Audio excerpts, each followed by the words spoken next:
Okay, so that is a research objective. As I said, research objective is the heart, is the central part of a research paper. So typically, a research paper will have a lot of sections, and the first section usually is introduction. And before introduction, you may also need some background. But introduction is more important because basically introduction is to develop an argument to introduce your research objective, to convince your reader your research objective is a good one. So they will have more interest to continue reading.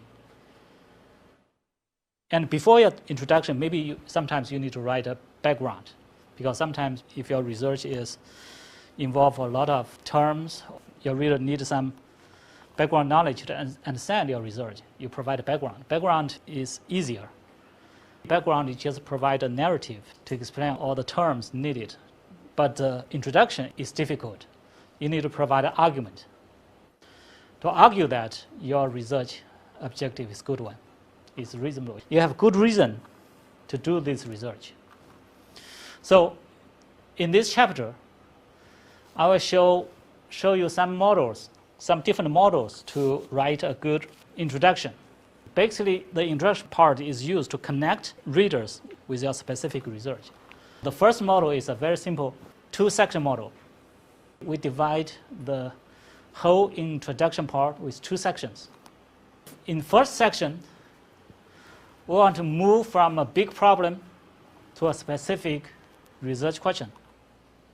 The big problem is something well recognized.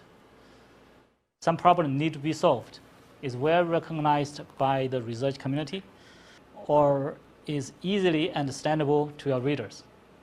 When we start our writing, first we want to connect with our reader, what they want to know.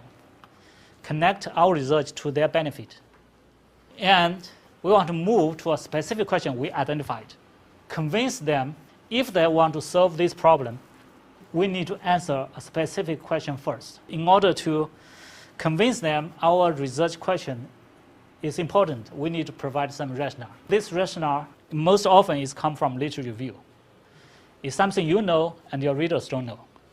You collect a lot of knowledge, information from literature review, and you use this knowledge to convince your reader. Some specific question is very important in order to solve the big problem they are concerning. So the whole process is called establish a niche, a research niche. That is the first section. Then the second section, you just describe your research objective. Sometimes the first you provide a long-term goal, then you provide a current research objective. Since in the first section you move from a big problem to a specific question, so in the second section you provide a goal and you provide an objective. Sometimes the goal echo with your big problem and your objective echo with your question, because both your question and objective are very specific. So your goal, maybe long-term goal is solve this problem, but maybe sometimes your goal is just solve part of the problem. But there's some echo.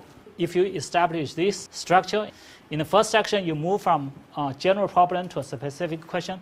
In the second section, you describe your long-term goal and your current objective. Once you describe your goal and objective set, you occupy that niche. That means you provide an answer to your question. You identify a very important research question. Then you identify an objective that you can do. You may be able to answer that question. You maybe provide a part of the answer for that question. So in the first section, we establish a research niche. And in the second section, we occupy that niche by specifying our research objective. So any questions so far? So I did have a question. Yeah. Back to like the prong question and the goal objective. Are those two separate paragraphs, or would you keep that in one section? When you're establishing a niche and then where you're occupying, I get like the idea when you're like establishing something is you're setting up idea of like, this is your justification why, and then your goal is like, this is how I fit within that need. Yeah. Right? Yeah. Is that presented in one like paragraph form? It can be one or a multiple paragraph, depending on how complex is that. Okay, got How complex to explain your rationale. Okay. In many cases, one paragraph is enough. But if your research objective need a lot of argument, you need a more complex model. I will continue. You have maybe a 4-paragraph or 5-paragraph model. Okay, so when we're considering our audience, Yeah.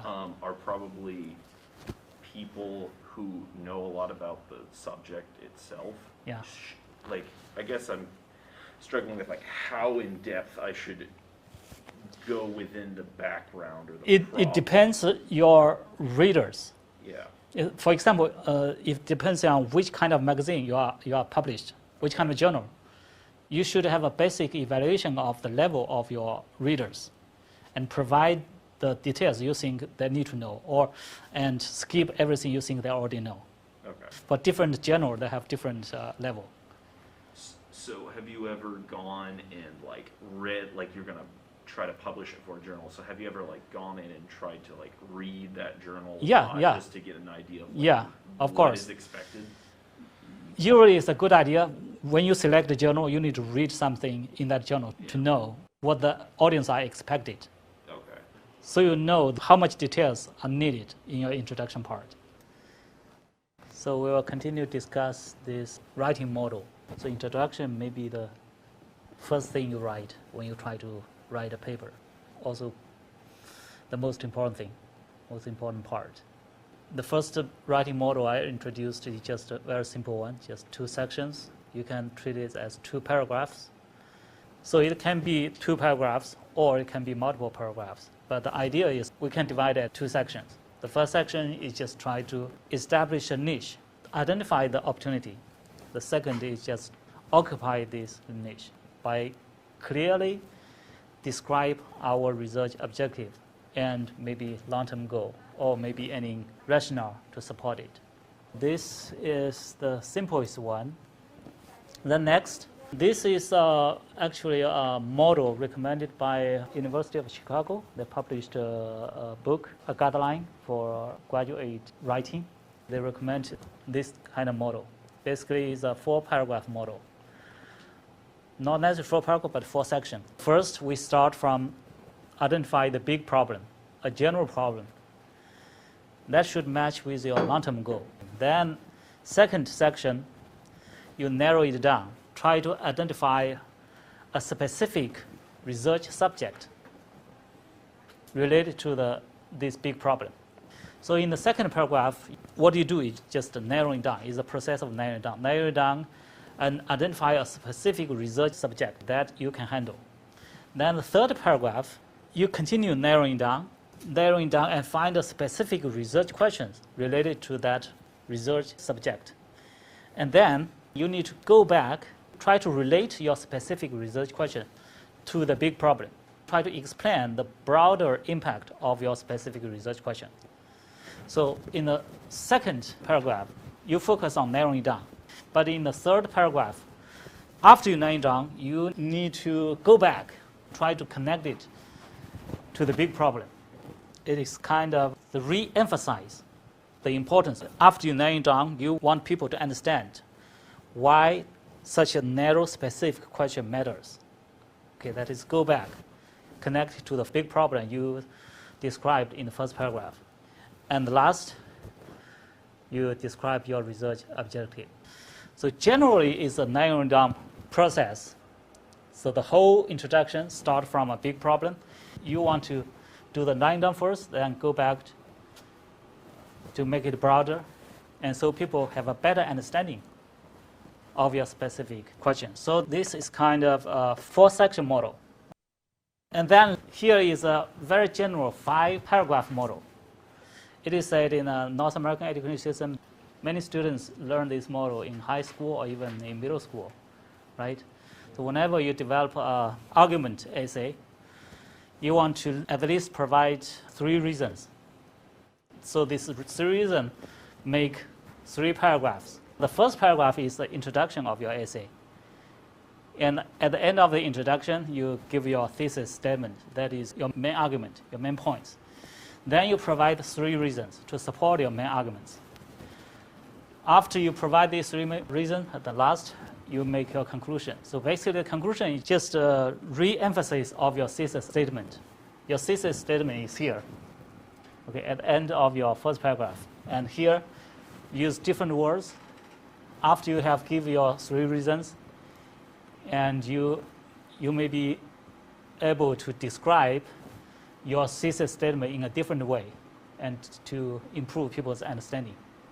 And also maybe you want to expand it a little bit. So that's why there's a triangle this way. Typically, 3 reasons is enough. If less than 3, maybe it's not sufficient. If more than 3, maybe it's too much. 3 is a good number. If you have good reasons, you can provide 4 reasons or even 5 reasons. Okay? But generally, 3 is a good number. And you don't want to provide reasons that everybody knows. You want to provide some innovative reasons so you can catch people's attention. And between these paragraphs, usually you need to provide some transition words or transition sentence. So you can move smoothly from one reason to another reason. And sometimes it is a good idea to provide some counter-argument. You may anticipate some different opinion. Some people may not agree with your thesis statement, so you just provide some counter-argument, then you give your refute or concede. Refute, that means you don't think that is a good point. You don't agree with them. Then you give your own reason. Concede means you agree that they have a point, but you think you have a better point. So this will make your argument stronger.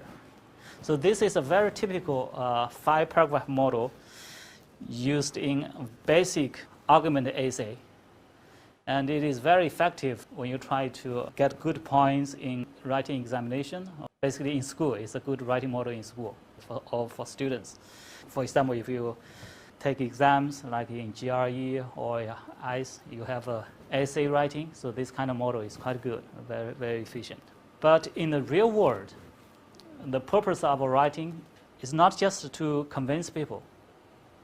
In the real world, most of the technical writing, the purpose is to generate value for our customers, for our clients. It's not to convince them. This model, this writing model, emphasizes our own opinion. We put our own opinion first. We want to persuade people we are correct, and we'll give reason why I'm correct, because of reason 1, 2, 3, something.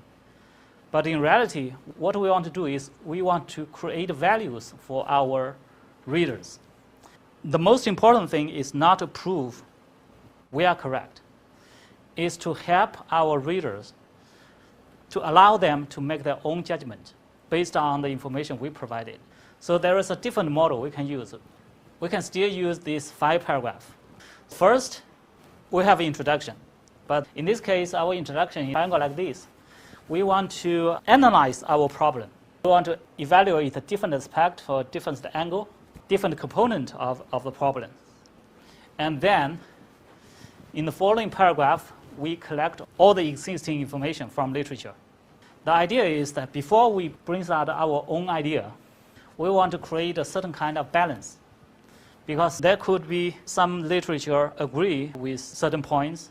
Some literature may have a different view. Some positive views, some negative views. There's kind of balance. Then our ideas, the points we want to make, we present it after we present the balanced idea. This is the 4th paragraph, is where we present our real argument. After all the points in the literature have reached certain kind of balance, then we provide our strongest evidence to support our argument that is most powerful. Even it is just a small evidence, it may change your reader's opinion. You have some positive views, some negative views. Then you provide some new evidence, some key evidence that will get the attention of your reader. You may get more influence, more impact. It's just like you are expected to provide advice to your customer, to your readers. Just like in ancient time, a king or a general, they always have some men who provide advice. When they provide advice, they're not like, see, I'm right, I give you different reasons. A better counselor to provide advice is just, first, we want to analyze the problem. Maybe I provide several choice, several options to provide to the king or to the general.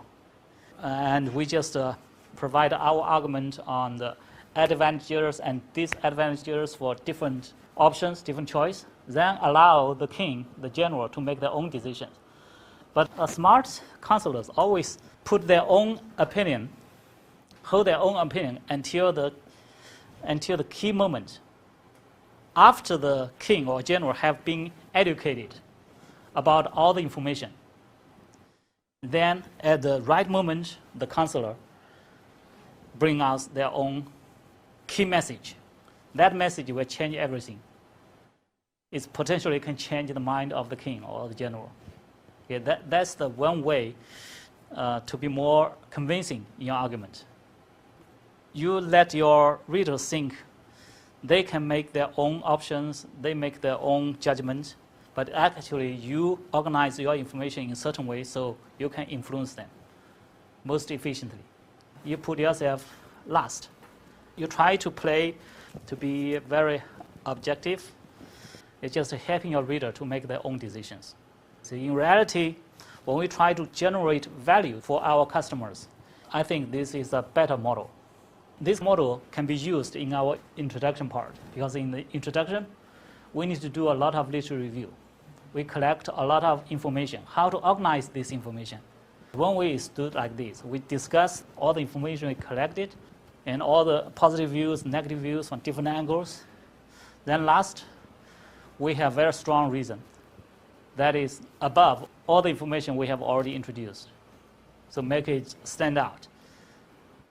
So it's like a crunch, the key thing. So I call this a balance and crunch model. So first you reach a balance, establish a balance of all the information, but you reserve the key information. Then you break the balance, make a very impressive argument. First, you explore the different aspects of a certain problem. Then you provide a balance between positive views and negative views. Then you break that balance by providing our key points. An example is like, first you describe the problem. Then in the literature, maybe some people, some researchers provide one solution, like solution A. And then you may have some other researchers argument against that solution. Okay, so these kinds of balanced one. Then, based on your own research, you find something new. So then you provide an argument on top of both A and argument against A. So you provide a new solution, your research objective. So also, there is a writing model called SCQA. It is also a very popular writing model in technical writing or business writing. It's a very general model. SCQA is like 4 sections. First, you describe the situation. That is S. S means situation. Second is confliction. So that's a problem. The first situation is like a background. Then the second confliction is the problem you want to solve. Then question is the specific question that will help you to solve the confliction. The last, you provide your answer. The answer is more specific. So the answer may lead to your research objective. It's called a SCQA model. It's just like telling a story. It's like telling a story because every story have up and downs, have climax. But when you write it, not necessarily you follow the same order from S to C to Q to A. This is a natural order to tell a story. But sometimes, based on the types of your question, based on the properties of your confliction, you want to use different order. For example, sometimes you have QASC. So if the question is more interesting, specific question, sometimes you just like directly tell the readers what question you are looking to solve, specific question, if people can understand. After you introduce the question and your answer, then you write about the situation and the confliction. This writing style is like more direct and more efficient. Sometimes you can also do this QACS, so the confliction here. The last S basically is the least important thing. The situation is just the background knowledge. And sometimes the conflict is most eye-catching. So if everybody is concerned about this confliction, you can put the confliction first. Then introduce the situation, what the situation lead to this confliction. Then you introduce Q&A. So there is different order can be chosen based on your emphasis, based on the complexity of your research question. And here I also give an example of a storyline. First, you start from S. Introduce the background, the history of the problem. Then you introduce your first problem, first challenge. So sometimes you have multiple conflictions. Okay, like a story. You have a confliction, then you resolve it. Then you have another confliction, then you resolve it. You always have up and down. That is a good storyline. The first problem, we call it C1. Then maybe in literature, you find some other researchers have tried to solve this problem. They have some attempt solutions. These attempt solutions may solve part of the problem and may have failed. If this attempt solution is failed, then we have a second confliction. We may find some researcher may do some research on this topic, and they identify some new problems. In order to solve the first problem, we may need to solve a new problem first. So we call it second confliction. Then maybe some other research will continue working on the second confliction and with a modified solution. Sometimes you also have some remaining problems. But if this solution is good, we can just move on to provide our question and answers. But if it's not good, sometimes some of these remaining problems, you can use it when you discuss future research directions in your conclusion part. So basically, it's just like a storyline, try to solve problems. We discuss all the experience, all the failures, all the current solution, experience, and there's up and down, and ultimately lead to our recommended solution. Our recommended solution is just our research objective. So this also can be used as a writing model in our introduction part. It's like a storytelling. When we try to solve a big problem, many researchers, they have multiple different efforts. Usually it's a series of efforts. People work together and try to solve the same big problems. And some got some progress, some have failed, but we can describe it following this storyline and ultimately lead to our effort, our proposed efforts. Yeah. So these models, the order of arrangement, which one do you think, which sequence do you think is better? Because sometimes if I see a paper to read, when I go through the abstract, Yeah. so the abstract might not be that clear, and it's so very technical. Yeah. So I will just flip down to the bottom of the introduction.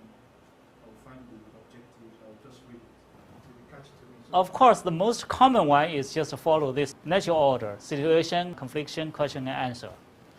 Most of the current writing, if they use this model, they follow this order.